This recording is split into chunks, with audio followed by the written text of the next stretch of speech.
খালেদা জিয়াকে বাড়ি ছাড়া করতে গিয়ে এখন দেশ ছাড়া সাবেক প্রধানমন্ত্রী শেখ হাসিনা কেবলমাত্র ব্যক্তিগত আক্রোশে সুপরিকল্পিতভাবে মইনুল রোডের বাড়ি থেকে সাবেক প্রধানমন্ত্রী খালেদা জিয়াকে বের করে দেওয়া হয়েছিল। স্বামী সন্তান নিয়ে ৪০ বছর ধরে বসবাস করা বাড়ি থেকে বাস্তুচ্যুত হয়ে সেদিন গুলশান কার্যালয়ে অঝরে কেঁদেছিলেন খালেদা জিয়া। শেখ হাসিনা অবশ্য স্বীকার করেছিলেন খালেদা জিয়াকে ক্যান্টনমেন্ট থেকে বের করে দেওয়ার কথা। ঠিক কি ঘটেছিল সেদিন ফিরে দেখার চেষ্টা করেছেন মাইদুর রহমান রুবেল। কোথায় সরকার, কার কাছে আমি বিচার চাইব?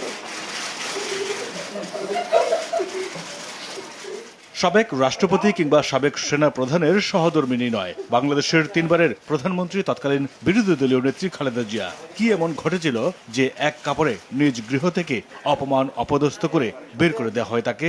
লজ্জায় অপমানে সংবাদ সম্মেলনে কান্নায় ভেঙে পড়েছিলেন খালেদা জিয়া। অথচ তারা মিথ্যা কথা বলছে যে আমি নিজের বাড়ি ছেড়ে বেরিয়ে এসেছি। এটা সম্পূর্ণ মিথ্যা কথা, বানোয়াট। তার এমন কান্নার পেছনের গল্প জানেন না তরুণ প্রজন্মের অনেকেই। এক যুগেরও বেশি সময় অর্থাৎ 14 বছর পার হলেও সেদিন কি ঘটেছিল তা অজানা জাতির কাছে।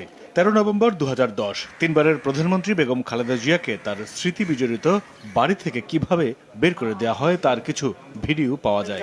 আপনারা তো সব জিনিস ইলিগাল করছেন, কোনো আমার ভ্যালিড ডকুমেন্ট কোনোদিনই ইলিগাল হতে পারে না। গোপনে ধারণ করা একটি ভিডিওতে দেখা যায় বাসার সোফায় বসে আছেন খালেদা জিয়া। তাকে বের হয়ে আসতে বলছেন উচ্ছেদে নেতৃত্ব দেয়া কর্মকর্তারা। আচ্ছা, যাই হোক ম্যাডাম, এখন আপনাকে আপনাদের সাথে একটু আসতে হবে, সহযোগিতা করতে হবে।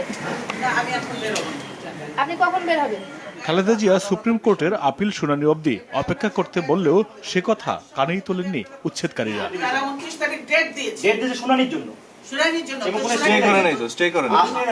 শুনানি পর্যন্ত তো আপনাদের অপেক্ষা করতেই হবে। তারা জবরদস্তি ধাক্কা মেরে আমাকে বাড়ি থেকে বের করেছে।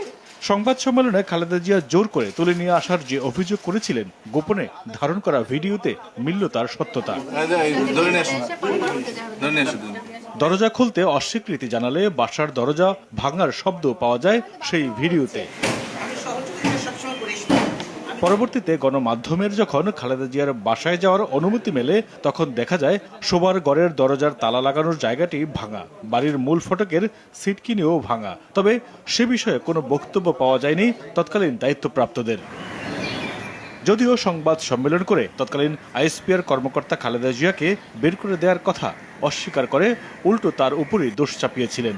টেনে হিচড়ে বাড়ি থেকে বের করে দেয়া, দরজার তালা ভাঙা, এক কাপড়ে চলতে যেতে বাধ্য করা, নিকটাত্মীয়ের সাথে অসদাচরণ